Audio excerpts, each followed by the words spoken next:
दादी खबर छत्तीसगढ़ के जिला बिलासपुर के तखतपुर से, जहां तखतपुर में शिव महापुराण में महामंडलेश्वर का बड़ा बयान। बता दें पंचदश नाम जूना अखाड़ा के महामंडलेश्वर अनंत विभूषित स्वामी आत्मानंद गिरी जी महाराज ने बांग्लादेश में हिंदुओं पर हो रहे अत्याचार और मुस्लिमों को लेकर बड़ा बयान दिया है। उनका कहना है कि बांग्लादेश में हिंदुओं पर जो अत्याचार हो रहे हैं उसे देखते हुए यहाँ के तथाकथित मुसलमान भी अंदर ही अंदर तैयारियां कर रहे हैं। प्रमाण के लिए बिजनौर की मस्जिदों में भारी मात्रा में हथियार मिले हैं। वहीं छतरपुर में पुलिस थानों में जाकर हथियारों का प्रदर्शन यह बांग्लादेश की नकल कर रहे हैं। उन्होंने यह बातें तखतपुर में आयोजित शिव महापुराण कथा के समय मीडिया से बात करते हुए कही। उन्होंने कहा कि इस समय हमारा प्रधानमंत्री सनातनी है और इस तरह के दुस्साहस को खत्म कर दिया जाएगा। तख्ता पलट और हिंदुओं पर अत्याचार बांग्लादेश या पाकिस्तान में चल सकता है, यहाँ नहीं। उन्होंने हिंदुओं को 4 बच्चे पैदा करने के आह्वान को करते हुए कि सभी हिंदुओं को 4-4 बच्चे पैदा करने चाहिए, एक राष्ट्र के लिए, एक समाज के लिए और एक माता पिता की सेवा के लिए और एक राष्ट्र की संप्रभुता के लिए। उनका कहना था कि यदि धर्म विशेष के अनुयायी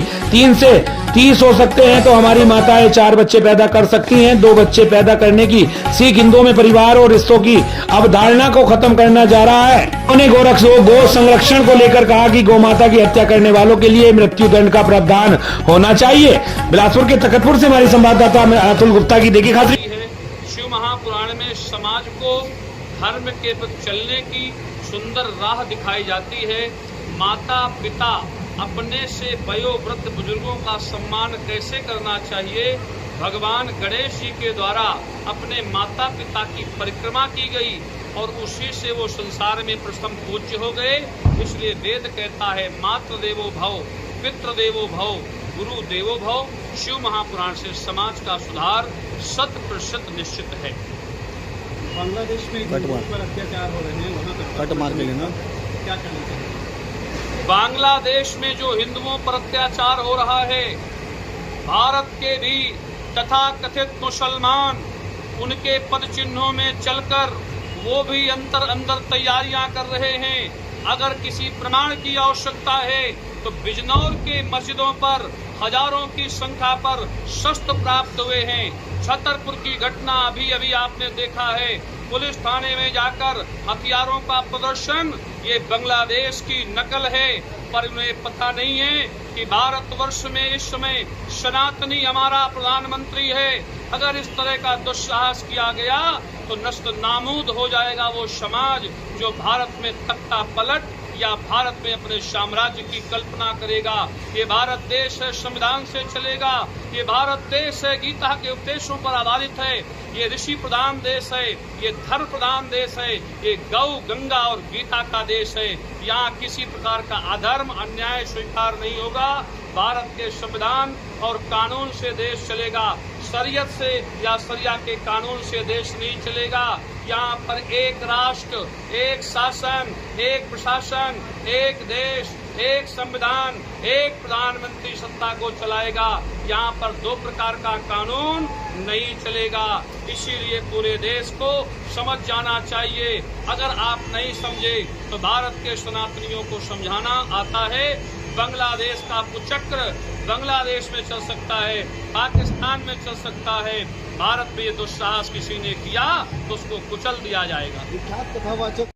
गौ माता के लिए राष्ट्र माता घोषित करना सबसे अनिवार्य है और गौ माता पर प्रहार करने वाले को सजाए मौत का प्रावधान होना चाहिए, क्योंकि गाय हमारी अस्मिता है। दुनिया में गाय ही ऐसा एक हमारा मूर्तिमान स्वरूप है जिसका जन्म नहीं हुआ है। हिंदू समाज को पता नहीं है, गाय का जन्म गर्भ से नहीं हुआ है।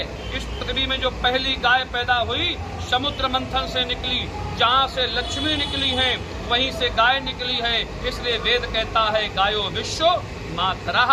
अर्थात देश के प्रधानमंत्री जी से हमारा निवेदन है, आग्रह है, हर प्रदेश की सरकारों को अपने अपने राज्यों से बिल पास करके भारत सरकार को देना चाहिए और भारत के 1 अरब हिंदुओं को एक साथ खड़े होकर के गौ माता को राष्ट्र माता घोषित करने के लिए सरकार पर दबाव बनाना चाहिए। और इस दबाव में भारत के मुसलमान, भारत के ईसाइयों को भी आगे आना चाहिए।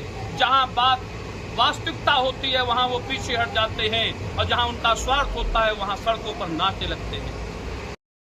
4 बच्चे हर हिंदू के यहाँ होना चाहिए। 1 बच्चा हमारा राष्ट्र के लिए, 1 बच्चा समाज की रक्षा के लिए, एक बच्चा माता पिता के लिए और एक बच्चा भारत की संप्रभुता के लिए। और इससे ये भी कह सकते हैं कि जब उधर 3 से 30 हो सकते हैं तो हमारे यहाँ एक प्रतिपिता नारी के द्वारा कम से कम 4 बच्चे होने चाहिए। चारों परमार्थों की प्राप्ति होगी, धर्म अर्थ काम मोक्ष। हम भी कहते हैं पूरे देश के हिंदुओं से, अगर आपके यहाँ 4 बेटे नहीं होंगे, हम तो कहते हैं 2 बेटी 2 बेटा हो, कम से कम बेटी के यहाँ बेटी होगी तो मौसी कहाँ पाएगी, अपने घर में मिल जाएगी। बेटा के यहाँ बेटा होगा तो चाचा कहाँ पाएगा, घर में पा जाएगा। और तुमने नियम बना लिया 2 बच्चे। ध्यान देना, 30 साल पहले भारत के हिंदुओं को जहर दिया गया था, हम 2 हमारे 2। आज परिणाम क्या निकला, हमारा बेटा पूछता है चाचा किसे कहते हैं। 30 साल बाद हिंदुस्तान में चाचा और मौसी का इतिहास पढ़ाया जाएगा। अगर हिंदू समाज जागृत नहीं हुआ, हर हिंदू को सौगंध है गीता की, कम से कम 4 संतानें हो, 2 बेटे और 2 बेटियां होना चाहिए।